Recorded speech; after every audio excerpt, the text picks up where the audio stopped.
आचार्य भगवान गुरुदेव श्री विद्यासागर जी मुनि महाराज की, आचार्य श्री समय सागर जी महाराज की, अनुज श्रवण श्री ओंकार सागर जी महाराज की।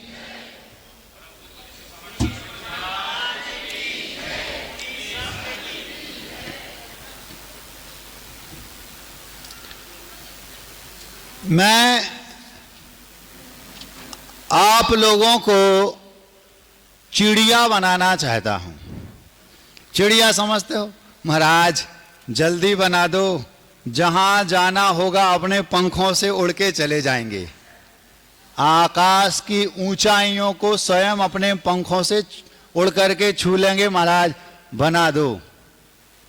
सकारात्मक सोच रखने वाले लोग ऐसा सोच रहे होंगे और नकारात्मक सोच रखने वाले लोग उसको विपरीत ले रहे होंगे। महाराज हमें चिड़िया बनाना चाहते हैं। किसी बच्चे से अपन कह दें मेरा बेटा तो गधा है, वो आपको मुंह चढ़ा लेगा। और यदि उसी से बोल दो मेरा बेटा तो शेर है, तो शेर खानी आ जाएगी उसके अंदर, जबकि वो ये नहीं समझता दोनों जानवर हैं। समझ में आ रही बात? हाँ, तो हम आपको चिड़िया बनाना चाहते हैं। ये हमारे आज के इस वक्तव्य की प्रतिज्ञा है। आप लोगों ने अपनी नॉर्मल लाइफ में देखा होगा, एक होते हैं मितव्ययी, एक होते हैं कंजूस और एक होते हैं अपव्ययी। मितव्ययी मतलब जितनी चादर उसके उतने पैर पसारेंगे। कंजूस मतलब जितनी चादर उससे कम पैर पसारेंगे। और अपव्ययी मतलब जितनी चादर उससे ज्यादा पैर पसारेंगे। गुरुदेव कहा करते थे चादर से ज्यादा पैर पसारोगे तो भविष्य में हाथ पसारने पड़ेंगे। चादर से ज्यादा पैर फैलाओगे तो भविष्य में फिर दुनिया के आगे हाथ फैलाने पड़ेंगे। ये हो गए फिजूल खर्ची वाले अपव्ययी लोग। मितव्ययी वो हो गए जितनी जहां आवश्यकता है उतना खर्च करेंगे। जरूरत है तो जितना चाहो उतना खर्च करा लो अगर आवश्यकता है तो, और यदि आवश्यकता नहीं है तो फिर बिल्कुल भी खर्च नहीं करेंगे। बीच के हो गए कंजूस। वे कमाई करोड़ों की हो लेकिन खर्चा हजारों में। क्या होगा इनका भगवान जाने। एक बार आचार्य श्री ने बोला था अगर धन का सही उपयोग करोगे तो वो अंग लगेगा। अंग लगेगा मतलब स्वयं के शरीर में उपयोग होगा, स्वयं के लिए उपयोग होगा। यदि धन का स्वयं के ऊपर उपयोग करोगे तो वो अंग लगेगा, और यदि उसका दान करोगे तो वो संग लगेगा, मतलब परभव में साथ में आपके जाएगा।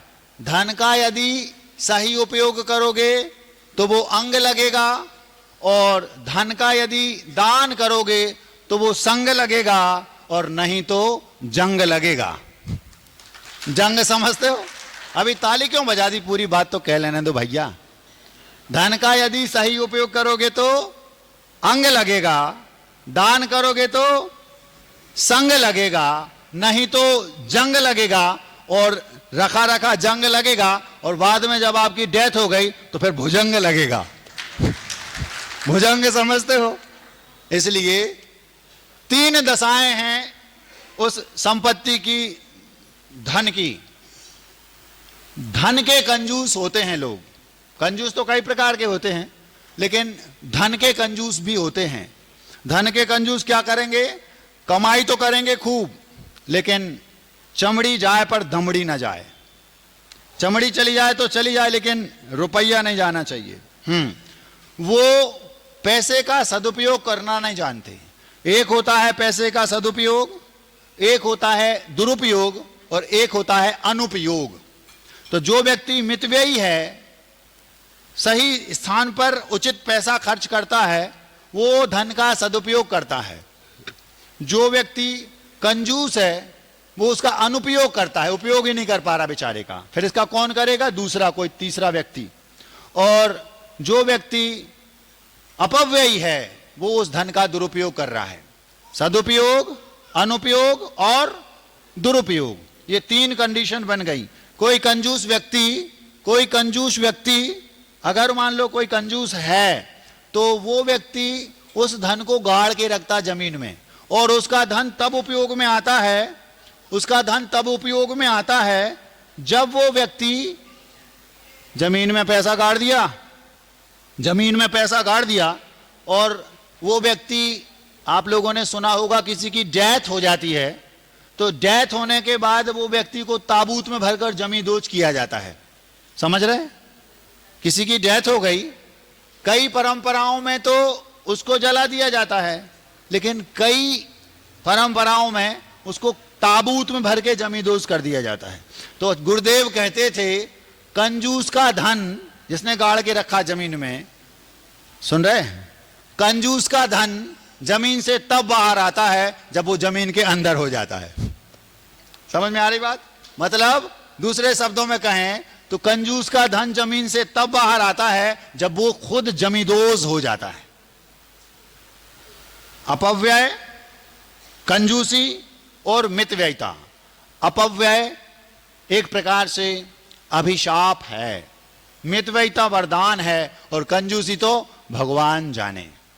एक बार हमने किसी के मुख से सुना था, हो सकता है गुरुदेव के मुख से भी सुना हो, पैसे के बारे में। पैसा नहीं भगवान होता, ऐसा भी। यद्यपि पैसे में भगवान जैसी दम नहीं है। ये उन लोगों की बात है जिनकी नजरों में पैसा ही सब कुछ है। वो क्या बोलते हैं? यद्यपि पैसे में भगवान जैसी दम नहीं है, लेकिन भगवान कसम पैसा भगवान से कम नहीं है। ये उनकी सोच है। तो धन की 3 कंडीशन बनती हैं, दान, भोग और नाश। आज का विषय है, हम आपको चिड़िया बनाना चाहते हैं। उपयोग, सदुपयोग और दुरुपयोग। धीरे धीरे सब क्लियर हो जाएगा, आप सुनते जाओ। धन के कंजूस वे जो बाद में फिर भुजंग बनेंगे। धन का 3 गतियां हैं, दान, भोग और नाश। या तो आप सबसे पहले आप स्वयं के रूप में उपयोग कर लो, अपने लिए जितनी आवश्यकता है उतना। यदि आप उपयोग कर सकते हैं तो कर लो, जो बचा उसको सदुपयोग लगा दो, सद कार्यों में लगा दो, दान दे दो। वो दान जरूरी नहीं कि आप मंदिर ही बनाएं, जरूरी नहीं कि धर्मशाला ही बनाएं, जरूरी नहीं कि हॉस्पिटल बनाएं। करुणा दान भी कर सकते हैं। लोगों के जिनको आवश्यकता है, जो गरीब हैं, भूखे हैं, भिखारी हैं, उनके लिए भी आप उनका सहयोग भी कर सकते हैं। ये हो गया भोग और दान। और ये नहीं करोगे तो नाश तो लिखा ही है, होना ही है। आचार्य श्री बोलते थे, कंजूसी और अमन चैन ने कभी एक दूसरे का मुंह नहीं देखा। अगर आप सदुपयोग करते हैं, मितव्ययी हैं, बहुत अच्छी बात है, लेकिन अगर आप अपव्यय करते हैं तो वो भी गलत, और अगर आप कंजूस हैं तो वो भी गलत। ये वे लोग हो गए जो धन के कंजूस हैं। ये वे लोग हो गए जिनकी हमने चर्चा की, जो धन के कंजूस हैं। मतलब चमड़ी जाए पर दमड़ी ना जाए, धन उनके घर में रखा रहे, गड़ा रहे, कुछ भी हो जाए, ना खुद में उपयोग करेंगे और ना दान करेंगे। बाद में या तो भुजंग बनेंगे और या फिर उसको जमीन में गाड़ देंगे तो वो जमींदोज हो जाएंगे। उसके बाद उसका उपयोग कोई दूसरा करेगा। अगर चाहते तो दान देकर साथ में ले जाते, नहीं तो खुद पे उपयोग कर लेते। ये धन के कंजूस लोग हैं। चिड़िया बनाना है तो धन के कंजूसों से काम नहीं चलेगा, आगे बात बढ़ानी पड़ेगी। दूसरे लोग वे हैं जो धन के कंजूस नहीं हैं, वे तन के कंजूस हैं। तन के कंजूस समझते हो? तन के कंजूस वे, अगर मैं मेहनत करूंगा धूप में तो काला ना पड़ जाऊं, अगर मैं ज्यादा मेहनत करूंगा तो दुबला ना हो जाऊं, अगर मैं काम चोरी करेंगे, क्यों? उन्हें तन से प्रीति है। हम सागर में थे, एक गवर्नमेंट हॉस्पिटल में, जहां पर ग्रामीण सीधे सच्चे लोग आते थे। तो वो एक महिला थी, डॉक्टर ने उसका ब्लड निकाला तो उसने थोड़ा सा निकाला, वो डॉक्टर साहब बस डॉक्टर साहब बस। 10 रोटी खाते हैं तो 1 बूंद बनता, हमने ऐसा सुना है, जबकि ऐसा है नहीं। उसको उतने ज्ञान है तो उसका ब्लड निकाल रहा है चेकअप करने के लिए। ब्लड बैंक में वो करते हैं ना, ब्लड का सैंपल निकालते हैं, तो वो मेरे सामने डॉक्टर को डांट रही, डॉक्टर साहब इतना सा निकाला जाता है, इतना सारा निकाला, इतनी मुश्किल से बनता है खून। मतलब वो तन की कंजूस थी, उसको पता ही नहीं।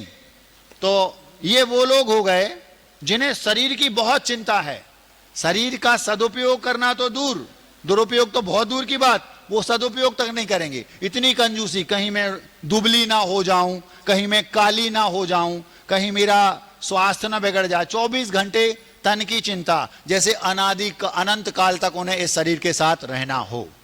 तो एक हो गए धन के कंजूस, एक हो गए तन के कंजूस। हम आपको चिड़िया बनाना चाह रहे, दोनों से काम होने वाला नहीं है। एक होते हैं वचन के कंजूस। वचन के कंजूस वे जो पैसों में बहुत अमीर हो भी सकते हैं, गरीब भी हो सकते हैं, लेकिन उनके वचन हमेशा कंजूसी भरे निकलेंगे। बहुत छोटी सोच और बहुत छोटे वचन। गुरुदेव बोला करते थे, जेब में नगद ना हो, जुबान में शहद रखिए। क्या कहा?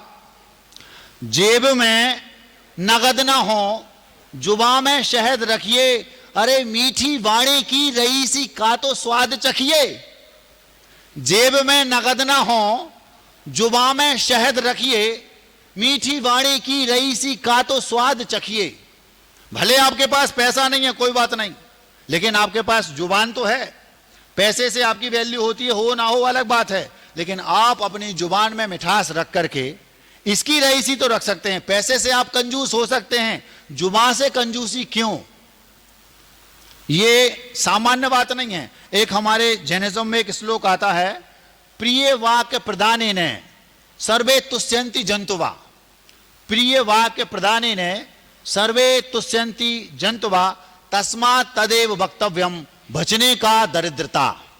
धन की दरिद्रता होना सामान्य बात है, लेकिन वचन की दरिद्रता के लिए धन की कोई आवश्यकता नहीं। वचन की दिलेरी के लिए भी धन की कोई आवश्यकता नहीं। एक बिल्कुल गरीब है, बिल्कुल गरीब, और हम वहां से निकले, हाथ जोड़कर कहता है, बाबा जी आपकी जय हो, आपका जय हो। ये गरीब है, भिखारी, और एक अमीर है। हम वहां से निकले तो हमें देखकर वो नाक ऊंची करता है। क्यों? हम सेठ हैं इस नगर के। उसको ये नहीं पता कि जे सेठों के सेठ हैं। ऐसा भी होता है, सब प्रकार के लोग दुनिया में मिलेंगे। मान कसाय इसको हम बोल सकते हैं। तो उसके पास जो भिखारी है, महाराज के वहां से निकलने पर हाथ जोड़े खड़ा है, भगवान कल्याण हो हमारा भी आपका भी, इतनी अच्छी संसार का कल्याण हो, ये भावना मुंह से बोल रहा है। और उसको वो गरीब धन से तो है, लेकिन वो तन से वचनों से गरीब नहीं है। और एक दूसरा है जिसकी अट्टालिकाएं हैं, बड़ी बड़ी बिल्डिंग हैं, बहुत बड़े एम्पायर का स्वामी है। वो व्यक्ति महाराज निकले तो कह रहा है, कोई बात नहीं, होंगे महाराज, मैं सेठ हूं।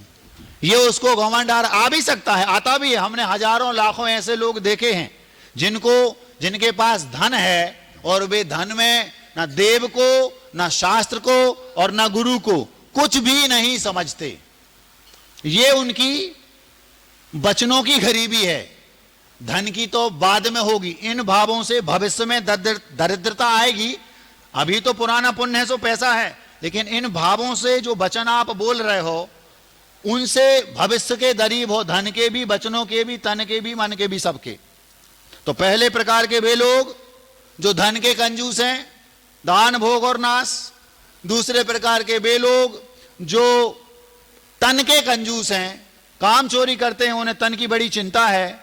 तीसरे प्रकार के वे लोग जो ना तो धन के कंजूस हैं और ना तन के कंजूस हैं, लेकिन वचन के कंजूस हैं। कभी भी उनके मुख से वो वचन नहीं निकलेंगे, सबका कल्याण हो, ऐसे भाव उनके मुख से निकलेंगे नहीं। जबकि गुरुदेव ने एक बहुत अच्छा उदाहरण दिया था, अचानक स्मृति पटल पर आ गया, हम आपके सामने रखते हैं। वचनों से हमारी पहचान होती है। एक राजा जंगल में पहुंचे, मंत्री महोदय साथ में हैं, और राजा साथ में जाएगा तो स्वाभाविक है 2-4-10 उनके सिपाही 20-25-50 तो रहेंगे। जब हम लोग भोपाल में थे तो मोदी जी आए थे, तो मोदी जी के पहले जो चौहान साहब थे उस समय, इस समय यहाँ के सीएम, वो कम से कम 10, 20, 25 बार आए होंगे मोदी जी के आने के पहले जायजा लेने, देखने, क्योंकि वो वहीं के थे, भोपाल के। जब मोदी जी आए तो 2, 3, 4, 8 दिन पहले से 20 बार 20 टीमें आई, फिर यहाँ का जायजा लिया, फिर वहां का जायजा लिया, फिर वो पुलिस वाले, फिर वो पीली फोर्स, फिर सफेद फोर्स, फिर नीली, पता नहीं कौन कौन से।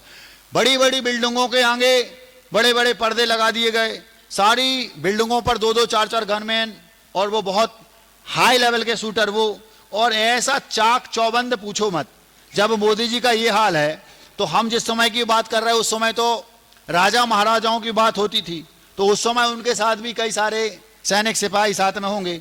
सैर करने के लिए अथवा शिकार करने के लिए वो जंगल में गए। उस जंगल में जो हम लोगों जैनों के जो बैरागी होते हैं वे दीक्षा लेकर इस वेश को धारण कर लेते हैं, और जो दूसरे बैरागी होते हैं या तो वे जंगल में जाकर कुटिया बनाकर रहेंगे, अथवा गांव के बाहर उनका जो खेत है वहां छोटी सी घर बनाकर एक प्रकार से बैरागी भी और गृहस्थ भी इस टाइप का जीवन जीते हैं। तो एक अंधे दादाजी थे, वे जंगल के रास्ते में गांव से थोड़ा दूर अपना घर बनाकर रहते थे। उनका नाम मुझे याद नहीं, तो अपन नाम वही रख देते हैं, क्या? जगन्नाथ। उन दादाजी का नाम था जगन्नाथ। उनकी दोनों आंखें नहीं थी, आंखें तो थी लेकिन आंखों में रोशनी नहीं थी।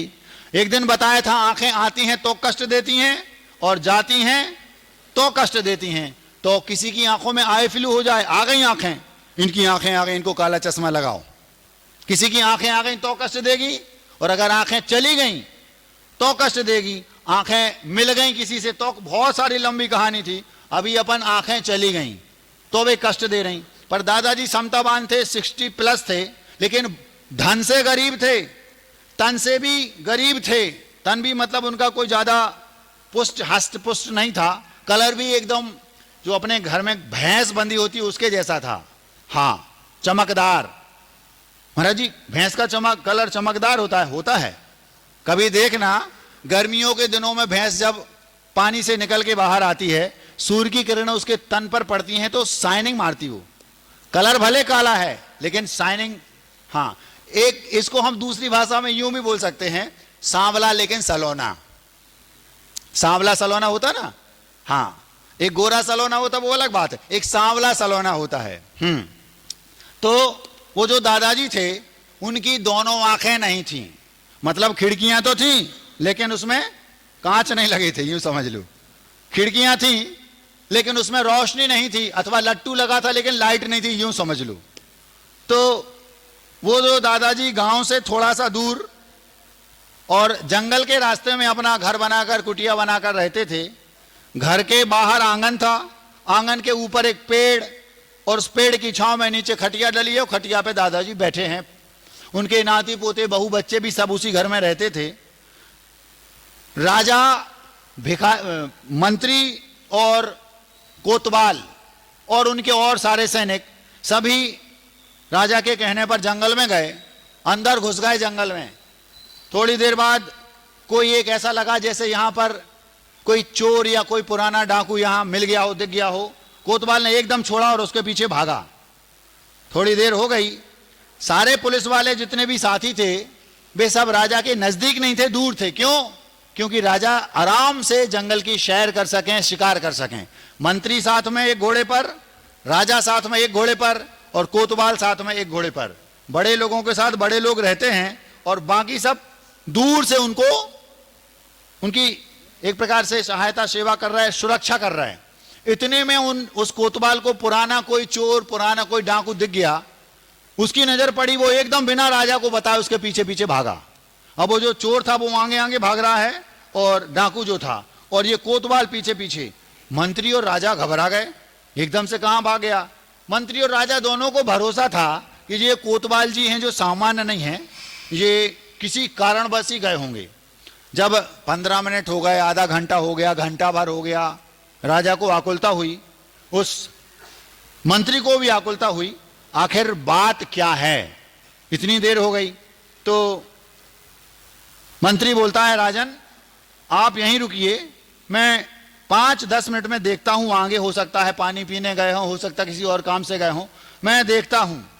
अब वो जो कोतवाल था वो चोर के पीछे पीछे भाग रहा है, वहां वो सज्जन बैठे हैं दादाजी अपनी खटिया पर पेड़ के नीचे घर के आंगन में। उतरा घोड़े से और सीधा बोलता है जाकर उन दादाजी से, क्यों रे अंधे?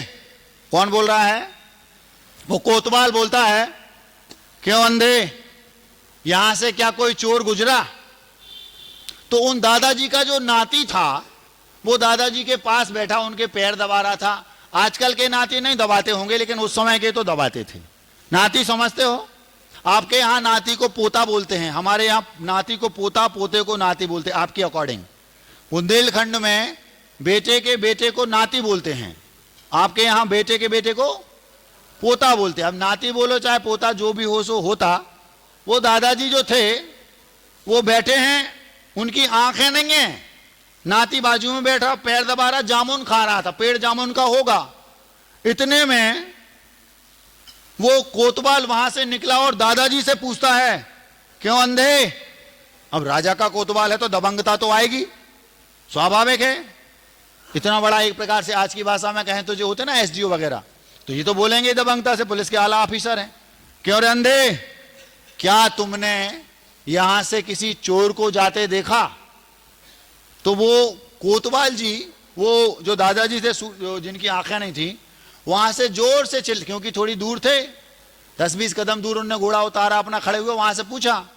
तो वो दादाजी बोलते हैं जिनकी आंखें नहीं थी, जिनका नाती बाजू में जामुन खा रहा बैठा पैर दबा रहा, कोतवाल जी हमने यहां से किसी को जाते नहीं देखा। बात आई गई हो गई और वो जो कोतवाल था वो आगे की ओर चला गया। अब जब 10-15 मिनट हो गए, घंटा भर हो गया, आधा घंटा हो गया, तो जो मंत्री साथ में था राजा के साथ, मंत्री बोलता है, राजन आप यहीं रहिए, आपकी सुरक्षा के लिए दूर दूर यहाँ आसपास ये सब हैं, आप शिकार कीजिए, सैर कीजिए, आनंद लूटिए, हम अभी देख के आते हैं, बहुत देर हो गई कोतवाल जी को कहाँ चले गए। तो वो मंत्री भी वहीं से निकला ढूंढते ढूंढते। अब वो दादाजी तो वहीं बैठे हैं, बेटा भी अभी पैर दबा रहा, पोता और जामुन खा रहा है, और दादाजी की आंखें तो है ही नहीं। ऐसा नहीं था कि ये लट्टू अभी बंद है तो बाद में लाइट आ जाएगी, उनकी परमानेंट लाइट कनेक्शन ही नहीं था। समझ में आ रही? हाँ, किसी किसी के घर में कनेक्शन ही नहीं होता तो कितने ही लट्टू लगा दो जलेंगे नहीं। किसी में कनेक्शन है लेकिन लाइट नहीं है, तो जब लाइट आएगी जब जलेगी। उन दादाजी की घर में तो लाइट का कनेक्शन था, लेकिन उनकी लाइटों में जो लट्टू थे उसमें कनेक्शन ही नहीं था परमानेंट।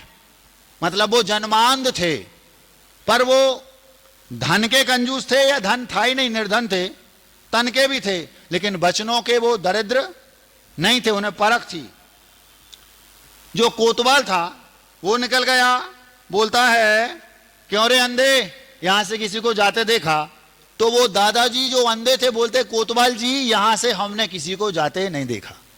उसने कुछ नहीं बोला, धन्यवाद भी नहीं दिया और निकल गया। पीछे से मंत्री जी आए राजा को जंगल में छोड़कर, और मंत्री जी आकर के उससे बोलते, किससे? उस अंधे दादाजी से, क्यों सूरदास जी, क्या आपने हमारे कोतवाल जी को यहां से जाके देखा? तो दादाजी तुरंत वहीं से घोड़े पे बैठे बैठे पूछा इनने। तो दादाजी बोलते हैं, मंत्रीवर, हां, अभी आधे घंटे 15 मिनट पहले आपके कोतवाल जी इस ओर गए हैं। तो अब वो जो बेटा था वो कह रहा, दादाजी पक्का उल्लू बना रहे, हम लोगों को 50 साल से इनकी आंखें हैं। पोता क्या सोच रहा है, जब इनकी आंखें नहीं हैं तो इन्हें पता कहां से चल गया कि वो कोतवाल था, ये मंत्री है। जब कोतवाल निकला तो बोला, क्यों रे अंधे, क्या यहां से तुमने चोर को जाते देखा? तो बोलते, कोतवाल जी हमने नहीं देखा। और मंत्री आया तो मंत्री से बोलते, मंत्री जी हमने देखा, यहां से गए हैं कोतवाल जी। थोड़ी देर हो गई, कोतवाल आगे निकलेगा, वो मंत्री उसके पीछे पीछे चला गया। ज्यादा देर हो गई तो राजा को चिंता हुई, कहीं ऐसा ना हो कि हमारे मंत्री और कोतवाल किसी विपरीतता में फंस गए हों, कोई गड़बड़ हो गई, कोई गड़बड़ ना हो गई हो, अपन जाके देखते हैं। तो राजा पीछे पीछे, अब राजा के पीछे चुपचाप पीछे पीछे उनकी जो सुरक्षा कर्मी थे, बॉडी गार्ड्स, वो तो चल ही रहे थे। राजा आए और जैसे ही राजा ने देखा कि जामुन का पेड़ है, छांव है, एक वृद्ध दादाजी बैठे हैं और बालक जामुन खा रहा है, पैर भी दबा रहा है, नाती पोता होगा उनका, तो घोड़े पर से उतरे बिना और घोड़े पर ही बैठे बैठे पूछते हैं, प्रज्ञा चक्षु जी। क्या बोले? प्रज्ञा चक्षु जी, क्या आपने हमारे मंत्रीवर को यहां से जाते देखा? तो दादाजी बोलते, हां, पहले तो यहां से आपके कोतवाल जी गए थे, फिर आपके मंत्री गए थे, राजन हमने देखा है। तो वो नाती को पक्का भरोसा हो गया, दादाजी की दोनों खुली हैं। जे अभी उल्लू बना रहा है हमारे पिछले 50 साल से पिताजी को, घर के सब सदस्यों को। इनको कहां से पता कि वो कोतवाल था, इनको कहां से पता कि वो मंत्री था, और इनको कहां से पता कि ये राजन हैं। बचने का दरिद्रता। प्रिय वाक्य प्रदाने ने सर्वे तुष्यंति जंतुवा तस्मात् तदेव वक्तव्यम। बचने का दरिद्रता। प्रिय वाक्य प्रदान करने से सारे लोग संतुष्ट हो जाते हैं। सर्वे तुष्यंति जंतुवा, जब सब संतुष्ट हो जाते हैं तो भले आप धन के कंजूस हो, धन नहीं हो, निर्धन हो, तन के कंजूस हो, नहीं हो, निर्धन हो, लेकिन वचन के कंजूसी क्यों? जेब में नगद ना हो, जुबा में शहद रखिए, मीठी वाणी की रईसी का तो स्वाद चखिए, ये गुरुदेव बोला करते थे। तो बस नाती बोलता है और राजन तो चुपचाप, जैसे उन्होंने कहा राजन हाँ यहां से कोतवाल और मंत्री निकले हैं, उन्होंने सुना और पीछे पीछे चले गए, क्योंकि अभी उन्हें घबराहट थी, उन लोग समस्या में ना पड़ गए हों। यहां वो नाती जो था, जामुन उसने फेंकी एक साइड, दादाजी पहले ये बताओ तुम्हें कहां से पता कि वे राजा थे, वे कोतवाल थे और वे मंत्री? तो वो दादाजी क्या बोलते, बेटा जो कोतवाल था उसकी भाषा जो थी, शब्द संयोजना, उसके शब्द विन्यास जो था, उसने शब्द शक्ति का दुरुपयोग किया, क्योंकि उसकी भाषा ऐसा ही है। जब कभी भी आप देखना, जैसे ही व्यक्ति पुलिस की ड्रेस पहनता है और उसके मुंह से वही अरे, अपने आप ये भाषा निकलने लगती है। आप लोगों को पता होगा, वेश का इतना ज्यादा प्रभाव पड़ता है, वचनों का इतना प्रभाव पड़ता है। वचनों का प्रभाव क्या पड़ता है, सामने दिख रहा है, अभी तीनों को बताया। वेश का क्या प्रभाव पड़ता है हम पहले भी बता चुके हैं। सीता अशोक वाटिका में बैठी है, सीता अशोक वाटिका में बैठी है, रावण बार बार जा रहा है, सीता मुझे स्वीकार कर ले। सीता ने, उसका एक पति व्रत था, पतिव्रता थी, सती थी, स्वाभाविक है, सवाल ही नहीं है। तो किसी ने रावण से कहा, ए रावण तू मूर्ख है तो विद्वान लेकिन मूर्ख है। जब तेरे पास बहुरूपणी विद्या है और तू सीता को पाना चाहता है तो एक काम कर, क्यों नहीं करता, राम का रूप वेश बना के चला जा, सीता तेरी हो जाएगी, बात खत्म। तो वो कहता है तुम हमें पगला समझ रहे, हम ये काम कई बार पहले कर चुके। बहुरूपणी विद्या के बल पर रावण ने कई बार सीता का रूप बनाया, रावण ने राम का रूप बनाया, और बार बार वो सीता के पास गया। वो बोलता है मैं क्या करूं, जितनी बार मैं राम का रूप रखकर सीता के पास जाता हूं, राम का ड्रेस पहनते ही, राम का वेश मेरे अंदर आते, राम का जो मन है वैसा मेरा मन हो जाता है, और मेरे भाव ही नहीं होते। क्यों महाराज? वेश से क्या होता, ड्रेस से क्या होता है? ड्रेस से क्या होता है, जब हम इस ड्रेस में थे उस समय हमारे भाव क्या थे हमें मालूम है, और जैसे ये ड्रेस ये वाली आई तुरंत अपने आप भावों में वो यू टर्न आया। आज तक वो भाव कभी हुए ही नहीं जो होते थे। तुम कितनी भी कोशिश कर लो, ड्रेस का प्रभाव पड़ता है। अगर आपको भरोसा ना हो, प्रैक्टिकल करके देख लो। चूंकि हमें आपको चिड़िया बनाना, इसलिए हम आज वो बात नहीं बोलेंगे, नहीं तो हम वो भी बोल देते। छोटा सा बता देते हैं, कभी आप सफेद कपड़े पहनकर प्रभु के दर्शन पूजन करने आना, आपके भाव आप खुद टटोलना, और कभी आप एकदम डार्क काले, बिल्कुल डार्क काले कपड़े पहनकर भगवान के सामने आना, आपको आपकी ड्रेस के कारण आपके मन में क्या उथल पुथल चेंजेस हैं आपको खुद अनुभव में आएंगे, लिख लो। इसीलिए जो पुजारी होते हैं या तो वे पीले अथवा व्हाइट, सफेद, श्वेत वस्त्र पहनकर आते। क्यों? क्योंकि उनका प्रभाव पड़ता है, बिना पड़े रहता नहीं। वचनों का प्रभाव क्या? वो बोलता है कोतवाल और मंत्री और राजन, जब ये तीनों बातें बोली तो वो नाती बोलता है दादाजी आपको दिखाई देता है आप उल्लू बना रहे, पापा को और हमें भी और दादी को भी। बात क्या है? बोले बेटा मुझे दिखाई तो नहीं देता, लेकिन मुझे वचन पढ़ना आता है। जब उसने कहा अंधे, तो ये भाषा सूरदास, ये भाषा कोतवाल की है, पुलिस वालों की है।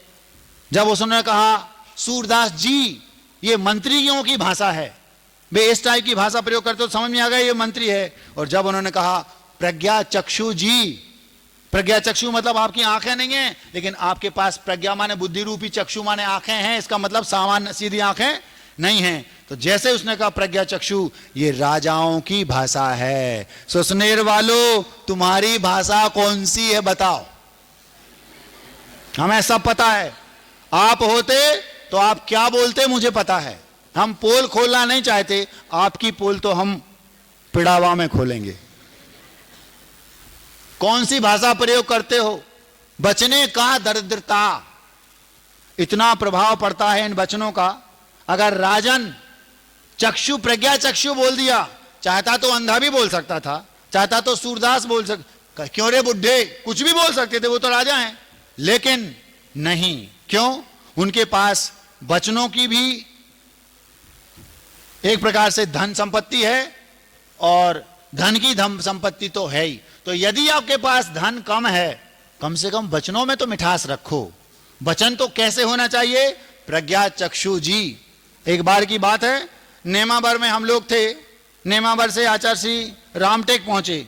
रामटेक में बहुत भीड़ थी और मैं आचार्य श्री के पास रहता था आहार के बाद, तो बहुत भीड़ थी। तो भीड़ को संभालते संभालते एक जिनकी आंखें नहीं थी, तो वो सज्जन वहां खड़े और हमसे निवेदन किया उन टीम ने, महाराज किसी को दर्शन मत कराओ, केवल ये सज्जन जो इनकी आंखें नहीं है, बहुत देर से खड़े हैं, इनको दर्शन करा दो। अब मैं आचार्य श्री के पास था, अंदर से दरवाजा बंद है, गुरुदेव शांति से बैठे हैं, कोई नहीं है। हमने बहुत विनय से गुरुदेव से कहा, आचार्य श्री एक अंधे दादाजी बाहर बैठे हैं। बहुत विनय से कहा, केवल मात्र उनको दर्शन कराने की भावना है, यदि आपकी अनुमति हो तो उनको अंदर तक ले आएं। तो आचार्य श्री बोले तुरंत हमसे डांटते हुए, देखो आपने दादाजी तो बोला, विनय से बोला, लेकिन आपको अंधे ये शब्द प्रयोग नहीं करना चाहिए। आपको उन्हीं ने उस समय फिर यही बात बताई होगी, तभी कि मुझे याद होगी। तब से मुझे लगा ये है बड़े लोगों का बड़प्पन। आचार्य श्री ने बोला नहीं, आपको अपने मुख से उन्हें, भले आपने बोला अंधे दादाजी हैं, लेकिन नहीं, सूरदास जी बोल दो तो चल जाएगा, और प्रज्ञा चक्षु बोलो तब तो बात ही अलग है, क्योंकि वो तो राजा प्रज्ञा चक्षु बोल रहा था। आप तो महाराजा हो, जिसके पास सब कुछ है वो राजा, और जिसके पास कुछ भी नहीं है वो महाराजा। समझ में आ रहा? अब राजा ने बोला प्रज्ञा चक्षु, उसने बोला सूरदास जी, और उसने बोला अंधे। तीनों की पहचान शब्दों से हो गई। अगर हम शब्दों की दरिद्रता नहीं रखेंगे, बचने का दरिद्रता, तो हम भले धन से पैसे राजा ना हो, लेकिन बचनों से तो हम राजा कहलाएंगे ही। हम चूंकि आपको चिड़िया बनाना चाहते हैं, फिर हम वापस वहीं चलते हैं। एक मुनिराज मान लो क्रोध करते आपको दिख रहे हैं, बचनों में अगर दरिद्रता नहीं है तो आप कितना बड़ा परिवर्तन देश विश्व में ला सकते हैं वो बता रहा हूं। यदि मान लो मैं बहुत क्रोधित हूं, क्रोधी हूं, क्रोध कर रहा हूं, बहुत गुस्सा आ रहा है, और मान लो मैं अपनी वसतिका में अपने रूम में बैठा हूं, फनफना रहा हूं गुस्से में। फनफनाना समझते हो? समझते हो? फनफनाने में तो आप लोग माहिर हो, गोल्ड मेडलिस्ट। ये इस साइड वाली सब बता देगी महाराज जी कौन कितना फनफनाता है। तो यदि मान लो मैं बहुत क्रोधी हूं और आप हमारे पास आए, आपके हाथों में श्रीफल भी नहीं, ना चांदी का, ना वास्तव में ना रियल ना नारियल, कुछ नहीं, और बादाम भी नहीं है, चावल भी नहीं है, और सीधे आए, हाथ जोड़े हो और सीधे आकर हमसे बोला, आपने बोला क्षमा मूर्ति श्रमण सागर महाराज की जय हो। मान लो आपने बोल दिया और मैं उस समय क्रोध कर रहा हूं, बताओ क्या होगा मेरा? बोलो। अगर मैं बहुत क्रोध में हूं और आप आकर सीधा हमसे बोलते, ना आपके हाथ में श्रीफल है, ना बादाम, ना अखरोट, ना लौंग इलायची, कुछ नहीं, सीधे आकर आप हमसे, क्रोध हम कर रहे हैं, साक्षात सामने दिख रहा, गुस्से में हैं, आपने केवल मुस्कुराकर मीठी जुबान से हाथ जोड़कर बोल दिया क्षमा मूर्ति श्रमण सागर महाराज की जय। मेरा क्या होगा बताओ? जमीन में धंसना पड़ेगा मुझे, कितनी लज्जा आएगी। देखो तो मैं साधु होकर क्रोध कर रहा हूं और ये मुझे क्षमा मूर्ति बोल रहा, होगा कि नहीं? ये आपकी वचन शक्ति है। भले आप गरीब हो, क्या इतना नहीं बोल सकते? मैं निकल रहा हूं, वो भिखारी हमसे क्या बोल रहा है? बाबा जी सबका कल्याण हो, मेरा भी हो, आपका वो जगत का कल्याण हो। मैं कैसा आशीर्वाद दूंगा बताओ उसको? दोनों हाथ से रोम रोम से आशीर्वाद दूंगा। उसके पास धन नहीं है, लेकिन वो वचन का कंजूस नहीं है। समय ज्यादा हो रहा है, हमें आपको चिड़िया बनाना है, अपन वापस गाड़ी अपनी पगडंडी से 4 लाइन पर, 6 लाइन पर, 8 लाइन पर ले चलते हैं। कंजूस आज का ये मैटर चल रहा है। एक होते धन के कंजूस, दान भोग और नाश। एक होते हैं तन के कंजूस, एक बूंद ब्लड भी उसको भारी पड़ रहा है, काम चोरी करती है। एक तीसरे होते हैं वचन के कंजूस। ये तीनों आपको चिड़िया नहीं बनाएंगे, हमें आपको चिड़िया बनाना है। चौथे और अंतिम है मन के कंजूस। क्या कहा? मन के कंजूस। महाराज जी कोई नियम ले लो भैया। महाराज जी शरीर में ताकत नहीं है, आज हम असमर्थ हैं, हमें ये बताओ, शरीर में आपके ताकत नहीं है, मन में तो ताकत है। आचार्य श्री एक बार बोलते थे, हमें मालूम है कि सूर्य के सामने पहाड़ के ऊपर सूर्य की ओर मुख करके गर्मियों में आतापन योग धारण करना आज नहीं हो सकता, क्योंकि हमारे पास सहनन नहीं है, स्टील बॉडी नहीं है। उत्तम सहनन बोलते जिसको स्टील बॉडी बोलते आप लोग, वज्र वृषभ नाराज सहनन, उसमें इतना ताकत होता है कि वो सूर्य के सामने भी आतापन योग लगा के गर्मियों में पर्वत की चोटी पर साधना कर सकते हैं। हमारे पास आज उतनी साधना नहीं है। नहीं क्यों? क्योंकि शरीर में उतनी ताकत नहीं है। फिर वृक्षों के नीचे बरसात में जाकर के तपस्या कर रहा है, अगर घंटे भर पानी गिरा तो घंटे भर टपकेगा, लेकिन वृक्ष के नीचे हो तो घंटे भर के बाद 6 घंटे और टपकेगा, क्योंकि वृक्ष में जो पानी इकट्ठा है वो भी टपकेगा, और जो वातावरण से वो वृक्ष सोखते हैं वो भी टपकता है। वो साधना वज्र वृषभ नाराज सहनन वाला कर सकता है। और बरसात में नदी के किनारे, उसमें ठंडी में तालाब के किनारे एक जो लहर आती है ना, हवा का झोंका, उसमें सी सी सी सी करते हैं, अपने आप दिमाग खराब हो जाता है। तो जिसके पास वज्र वृषभ नाराज सहनन है, वो गर्मियों में सूरज की ओर मुख करके, बरसात में वृक्षों के नीचे और शीत ऋतु में नदी के किनारे तपस्या करता है। आचार्य श्री बोले, मैं मानता हूं कि आज शरीर में ताकत नहीं है, हम शरीर से तपस्या उच्च आचरण नहीं कर सकते, लेकिन ऊंचा सोचने के लिए वज्र वृषभ नाराज सहनन की कोई आवश्यकता नहीं है। आप शरीर से अच्छी तपस्या करें, इसके लिए आपको स्टील बॉडी चाहिए, लेकिन मन से अच्छा सोचें, इसके लिए स्टील बॉडी की जरूरत नहीं है। आपके पास जो मन वर्तमान में आज है, इस मन से भी आप ऊंचे से ऊंचा सोच सकते हैं। आपके मुख से जब भी निकलता है क्या? महाराज हमारा परिवार सुखी रहे। आपके मन में जब आप सोचेंगे तो क्या? हमारे कक्का स्वास्थ्य ठीक हो जाए, हमारी बिटिया, हमारी बहू, हमारे घर, हमारे बच्चे। आप ये भी तो सोच सकते हैं पूरा विश्व सुखी रहे। क्या ये सोचने में आपको पैसे ज्यादा लगेंगे? क्या ऐसा सोचने में आपको कोई टैक्स देना पड़ेगा? आप हाथ से किसी की सहायता करें, 2 4 10 की करेंगे, लेकिन मैं विश्व के प्राणी मात्र की सहायता करना चाहता हूं, ऐसा आपके मन में भाव नहीं आ सकता क्या? इसी बॉडी में जो आपके पास शरीर है।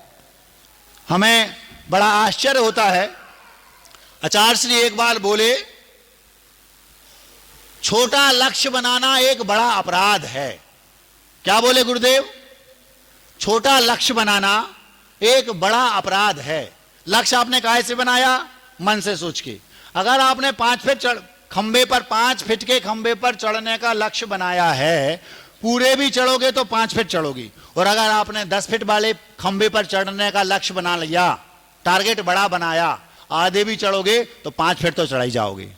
बात समझ में आ रही? मतलब ये है, हम मन से तन से भले बहुत बड़ा ना कर पाए, लेकिन कम से कम हम मन से तो बहुत बड़ा सोच ही सकते हैं ना। मन से तो हम पूरे विश्व का कल्याण हो ये सोच सकते हैं। हमारा कुटुंब छोटा सा है, लेकिन हम मन से तो पूरी वसुधा को अपना कुटुंब बना सकते कि नहीं? हम छोटा सोचते हैं कि हमारा कल्याण हो, हम मन से ये नहीं सोच सकते कि सबका कल्याण हो। सबका कल्याण अपने अपने कर्मों से होगा। तुम दुनिया का कल्याण के बारे में सोचोगे, दुनिया का कल्याण होगा नहीं होगा ये उनके कर्मों पर आधारित है, लेकिन अगर आप पूरे विश्व का कल्याण की भावना रखोगे, सोचोगे, तो दुनिया का कल्याण हो ना हो, लेकिन इन भावना से तुम्हारा कल्याण तो निश्चित है। समझ में आ रही? धन के कंजूस, तन के कंजूस, वचन के कंजूस, ये बात हो रही है मन के कंजूस। सुसनेर वालों, आप लोगों की सोच को देखकर पिछले मैं 58 दिनों से सोच रहा हूं, आप लोग धन के कंजूस नहीं हो, तन के भी कंजूस नहीं हो, मेहनत भी करते हो, पैसा भी खूब है, पेट भी एकदम सेठों जैसा है, हाँ, लेकिन वचन के कंजूस हो कि नहीं ये बात की बात है, लेकिन मन की कंजूसी आप लोगों के रग रग में भरी है। हमने 2 महीने में देखा कि आप लोगों के अंदर वसुधैव कुटुंबकम की भावना क्यों नहीं आती। क्या ये पूरी समाज, इसको आप लोग अलग अलग क्यों देखते हैं? क्या ये हमारी पूरी समाज को हम एक परिवार जैसा नहीं सोच सकते? अगर घर के आपके छोटे बेटे ने जोर से कुछ बोल दिया तो आप उससे रूठ जाते हो क्या? उसका आप टांग खींचते हो, उसका बुरा सोचते हो क्या? बताओ। अब हम फॉर्म में आ गए भैया, हाँ, ये हमें इतनी भूमिका बनानी पड़ी यहां तक आने के लिए। अगर आपका घर का बड़ा भाई आपसे कुछ बोल दे तो आप क्या उसको नीचे दिखाने का भाव रखते हो? जब नहीं रखते तो परिवार ही तो है पूरी समाज, इसको हम ऊपर नीचे विचार क्यों हम अपने मन को वसुधैव कुटुंबकम की भावना से ओतप्रोत नहीं रखते? मन की कंजूसी हमारे अंदर क्यों है बताओ? तुमसे तो वो चिड़िया अच्छी। कौन सी चिड़िया? हमने आपको एक बार एक कहानी सुनाई थी बहुत पहले, शायद पहले दूसरे दिन। जंगल में आग लग गई थी, आग। उस जंगल में जब आग लगी तो सारे 1 इंद्रिय से 5 इंद्रिय तक प्राणी सब धू धू करके जल रहे हैं, सारे के सारे जल रहे हैं और सब यहां वहां भाग रहे हैं। और दौड़ लगाते हुए एक व्यक्ति वहां से वो भी भाग रहा और वो बेचारी चिड़िया पेड़ पर बैठी आंसू बहा रही। उसके अंदर सामर्थ्य कितनी है? कुछ भी नहीं। तन की भी गरीब है, वचन की भी गरीब है, बोलना नहीं आता, आपको तो बोलना भी आता है, और धन की भी गरीब है। ना उसके पास धन है, ना वचन है और ना तन है, लेकिन मन जितना आपका संगी पंचेंद्रिय आप हैं वो भी है। वो क्या सोच रही है, कैसे मैं इस जंगल को बचा लूं? ये हजारों वर्ष प्राचीन वृक्ष हैं, पेड़ हैं, इनको मैं कैसे बचा लूं? ये 1 इंद्रिय से 5 इंद्रिय तक जीव, ये मेरे सब परिवार के लोग हैं। जबकि उसे मालूम है कि अगर मैं किसी शेर के पंजे में आ गई तो बचूंगी नहीं, किसी बिल्ली ने पकड़ लिया तो बचूंगी नहीं। उसको मालूम है ये सब मेरे, कुछ इसमें से आधे हितैषी हैं, आधे द्वेषी हैं, फिर भी वो सबको, सबके कल्याण के बारे में सोच रही है। क्या आप लोग उस चिड़िया से भी भय बीते हो? सोचो तो, कल्पना तो करो। एक चिड़िया, उसको मालूम है आधे मेरे मित्र हैं और आधे शत्रु, फिर भी उसके मन में क्या भाव है? वसुधैव कुटुंबकम, पूरा जंगल मेरा परिवार है, पूरे सुसनेर की समाज का एक एक व्यक्ति मेरा परिवार है। नहीं तो तुम काहे के बड़े बताओ? महाराज हम बड़े हैं, बड़े नहीं हैं, बड़े बाले हो। बुरा लग रहा? नहीं लग रहा तो हम मेहनत काहे को कर रहे थे? हम सोच रहे तुम्हें बुरा लग जाए, तुम्हें बुरा लग जाए, इसलिए हम इतनी मेहनत कर रहे हैं, गर्मी में अपना गला सुखा रहे हैं। हम चाहते हैं तुम्हें हमारी बात आज की बुरी लग जाए, इतनी बुरी लगे कि तुम चिड़िया जैसा सोचने लगो। पूरी समाज इतनी सी समाज है, बहुत अच्छे लोग हैं, लेकिन क्यों हम एक दूसरे के पीछे? अरे घर का कोई सदस्य है, कभी किसी ने ऊंचा नीचा बोल दिया तो अपना ही तो है। अपना बेटा अगर जांग पर आपकी पोटी कर दे, पोटी समझते हो? सूसू कर दे, सूसू समझते हो? पोटी सूसू कर दे तो क्या करोगे आप? बेटे को फेंक देते हो छाती में अपने उससे? नहीं, हमारा ही तो बेटा है, और धीरे से गंदगी साफ कर लेते हो। जब आप अपने बेटे की कर लेते हो तो इसका मतलब है आप समाज के दूसरे सदस्य को अपना नहीं मानते। इसका मतलब है आपकी सोच बहुत छोटी है। इसका मतलब है आप उस चिड़िया से भी गए बीते हो। बुरा लग रहा होगा, नहीं लगा तो और कड़क बोलूं, मेरे पास और कड़क शब्द भी हैं।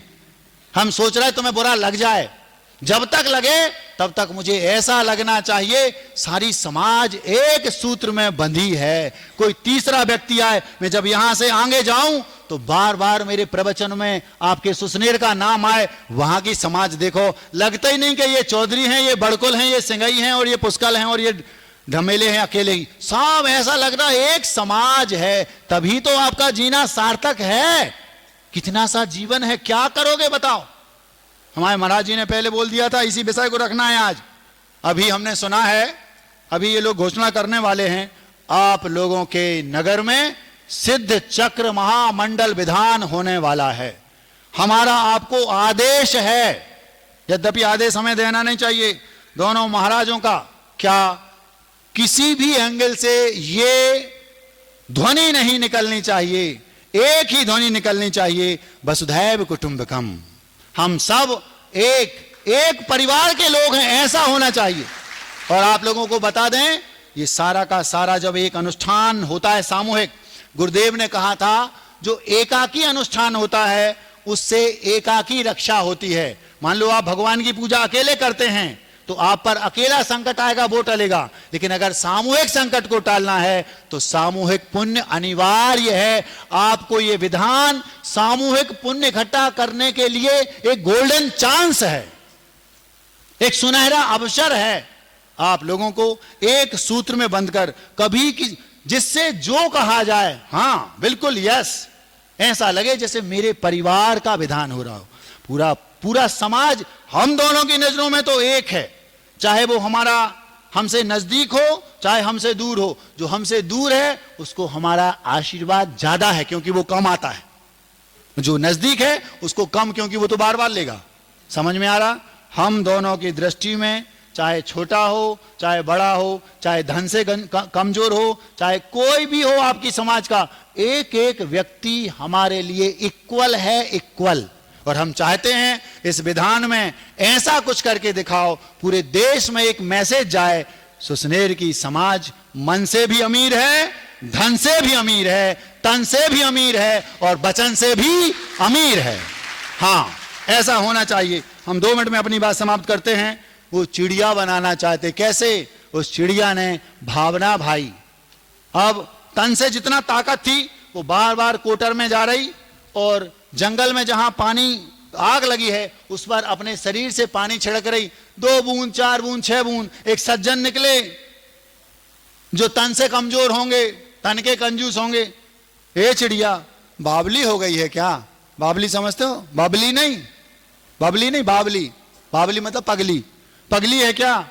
तुझे क्या लगता है ऐसी घनघोर भीषण आग इस 2 4 6 बूंद पानी से बुझ जाएगी क्या? तो वो चिड़िया क्या बोलती है, मुझे मालूम है कि मेरे इन प्रयासों से आग बुझने वाली, लेकिन फिर भी मैं प्रयास करती रहूंगी। क्यों? क्योंकि जब भी इतिहास लिखा जाएगा मेरा नाम आग लगाने वालों में नहीं, आग बुझाने वालों में लिखा जाएगा। तो चिड़िया, महाराज जी इतनी कहानी तो हमने कई बार सुनी, पिक्चर अभी बाकी है, अभी पूरी नहीं हुई। बाकी क्या है महाराज? बाकी ये है, उसने प्रयास किया, आग बुझने वाली तो थी नहीं, 2 4 बूंद से तो घी का काम कर रही आग। फिर वो जाकर एक दूसरे पेड़ पर बैठ गई और मन ही मन भावना भा रही, आंखों से आंसू आ रहे। वो मन की दरिद्र नहीं थी, शरीर से तपस्या करने की साधना नहीं है, आप जैसी वो व्रत नियम पालन नहीं कर पा रही, लेकिन मन उसका आप ही जैसा है। उसने कहा स्टील बॉडी शरीर नहीं है, मन तो वैसा ही है जैसा आपका है। और बैठी बैठी ऐसी भाव कर रही, भगवान कैसे भी हो, वसुधैव कुटुंबकम, पूरा वसुधा मेरी कुटुंब है, जितने भी हैं, चाहे मेरे दोस्त हों और चाहे मेरे दुश्मन, ये सब मेरे ही परिवार के लोग हैं, क्योंकि पूरा जंगल मेरा परिवार है, मैं यहीं पली बड़ी हूं। सुसनेर वालों, पूरा सुसनेर में आप पले बड़े हैं, पूरा समाज आपका एक परिवार है, ये भावना होनी चाहिए। वो चिड़िया ये विचार रही। और भावना भवनाशिनी, ये सूत्र है, हम लोगों को प्रतिकरण में आता है, भावना भवनाशिनी। जैसी हम भावना रखेंगे वैसा भवों का नाश तक हो जाता है, मोक्ष मिल जाता है। भावना से शुरुआत तो वहीं से करनी पड़ेगी ना। उस चिड़िया ने ऐसे अंदर से इतनी अमीरी दिखाई, किसकी? मन की। मन के कंजूस हो, मन की कंजूसी छोड़ दो और दिलेरी दिखाओ उस चिड़िया जैसी। उसने ऐसी भावना भाई कि इन सब का जो निरीह प्राणी हैं जंगल में, कोई भी हो, मेरा पूरा परिवार है, ये बचना चाहिए, इनका मैं देख नहीं सकती आहत, और इसके पहले यदि ये जल नहीं है तो शुरुआत मुझसे हो। और उसकी भावना काम कर गई। जब भावना हृदय से होती है तो पूरी कायनात उसका साथ देती है। और परिणाम ये निकला कहां से घनघोर बादल काली घटाएं आ गईं, ऐसी झमाझम बारिश हुई कि सारी जंगल की आग उस चिड़िया की भावनाओं के बल पर बुझ गई। आप लोगों का कर्तव्य है मन की अमीरी दिखाओ। मन की 4 प्रकार के कंजूस, एक धन के कंजूस, एक तन के, एक वचन के और एक मन के। मन की कंजूसी और वचन की कंजूसी आपके अंदर नहीं होनी चाहिए, उसमें पैसा नहीं लगता। और हमने सुना है मोदी जी ने अभी मन की और वचन की कंजूसी पर टैक्स भी नहीं लगाया। हाँ, नहीं महाराज ज्यादा बोलेंगे, अगर दिलेरी दिखाएंगे तो कहीं छापा ना पड़ जाए ईडी, कुछ नहीं होगा। धन की कंजूसी में छापा पड़ सकता है, तन की में कुछ भी हो, लेकिन वचन की और मन की कंजूसी नहीं। आप लोग उस चिड़िया जैसे मन के दिलेर बने, तन के दिलेर बने, तभी ये काम हो सकता है। ये काम होगा ही, इसमें आप लोग बिल्कुल भी संशय नहीं करना। बहुत अच्छे से हमें घुल मिलकर एक सूत्र में बंधकर जब हम यहां से निकलें तो हमें ऐसा लगे पूरी समाज एक माला की मोती है। ये भाव अभी से जागृत कर लो। 2-4 भाव में, इन भावों के माध्यम से भगवान बन जाओगे, लिख लो। हाँ, आज के लिए इतना पर्याप्त है। सार क्या निकला? मन की कंजूसी नहीं, सबका भला सोचो, जैसे उस चिड़िया ने सोचा सबका कल्याण हो। सब में अपन भी तो शामिल, अपना अपने आप हो जाएगा। भगवान के सामने जाओ, सर्वे भवन्तु सुखिना सर्वे सन्तु निरामया, ये बोलो। जब घर में सोचो तो ये मत सोचो हमारी बहू के बच्चे हो जाएं, ये मत सोचो कि हमारे बेटे का विवाह हो जाए, ये मत सोचो हमारी दुकान चले, ये मत सोचो कि हमारा कल्याण। भगवान जितने दुखी प्राणी हैं सबका कल्याण हो, ये मन में भाव रखो। दुनिया का होगा नहीं होगा, तुम्हारा कल्याण निश्चित है, निश्चित। या तो आपको फिर कर्म सिद्धांत पर भरोसा नहीं है। अब हम बोलने की स्थिति में नहीं है, थोड़ा सा वैसा और रह गया, इसको कभी और रखेंगे। आज के लिए इतना पर्याप्त है। अब मिठाई, मिठाई क्या महाराज? शीर्षक है गुरुदेव जब चले गए तो उनके जाने के बाद बुंदेली में महाराज जी की विशेष डिमांड पर कुछ पंक्तियां लिखी, उसको आपके सामने रखता हूं। गुरुदेव चले गए तो मन में भाव आया, देखो तो ये क्या हो गया। महाराज जी बोले बुंदेली में लिखो, तो बुंदेली में लिखा, देखो तो भैया जो क्या होगा। समझ में आ गया? देखो तो ये क्या हो गया, मतलब आचार्य श्री जैसी महापुरुष चले गए, तो जब हम इसको हिंदी में बोलेंगे तो क्या बोलेंगे? देखो तो भैया ये क्या हो गया। और बुंदेली में बोलेंगे तो क्या बोलेंगे? देखो तो भैया जो क्या होगा। अंगुली पकड़ जिनसे चलना था सीखा। प्रायः हम उसी विषय को रखते हैं जिस विषय पर वक्तव्य होता है, उसी विषय पर कविता होती, लेकिन इस विषय पर हमारे पास कोई कविता नहीं थी। तो जब कोई कविता ना हो उस विषय पर, तो लास्ट में घूम फिर के सब कुछ गुरुदेव का, तो उनकी तो अपने पास 50 हैं, उसी में से एक आपके सामने रख रहा है। शीर्षक है देखो तो भैया जो क्या होगा। अंगुली पकड़ जिनसे चलना था सीखा, अंगुली पकड़ जिनसे चलना था सीखा, लाखों की किस्मत की बदली थी रेखा। हमने उनकी उंगली पकड़ चलना सीखा है। ABCD मां नहीं तो सिखाई, हमारी मां कौन? गुरुदेव आचार्य श्री विद्यासागर जी महाराज। उनकी उंगली पकड़कर चलना सिखाया। उन्होंने लाखों लोगों की किस्मत की रेखाएं बदल दी। जो उनके पास गया माला माल होके आया, भीतर से, धन से भी और मन से भी। अंगुली पकड़ जिनसे चलना था सीखा, लाखों की किस्मत की बदली थी रेखा, स्वर्गों में उनको गमन होगा। देखो तो भैया जो क्या होगा। जन जन के हृदयों की धड़कन बने थे। गुरुदेव एक एक प्राणी का हृदय जो धड़कता है ना, ऐसा लगता था जो आचार्य श्री की धड़क रहे हो। जन जन के हृदयों की धड़कन बने थे, बहुतों के सीना उन्हीं से तने थे। हाँ, लोग वो हम बुंदेलखंड के हैं, आचार्य विद्यासागर जयते, अपने आप उनके जो सीना था वो तना रहता था, भैया आचार्य विद्यासागर जी के शिष्य हैं, आचार्य विद्यासागर जी से हम परिचित हैं, हमारे यहाँ उनके आहार हुए थे। किसी के आहार हो जाए उनके तो वो जिंदगी भर उसका सीना तन। महाराज जी आचार्य जी के आहार हुए थे 27 तारीख को, 27 तारीख 1980 में, वो तक बताता अभी 2026 में।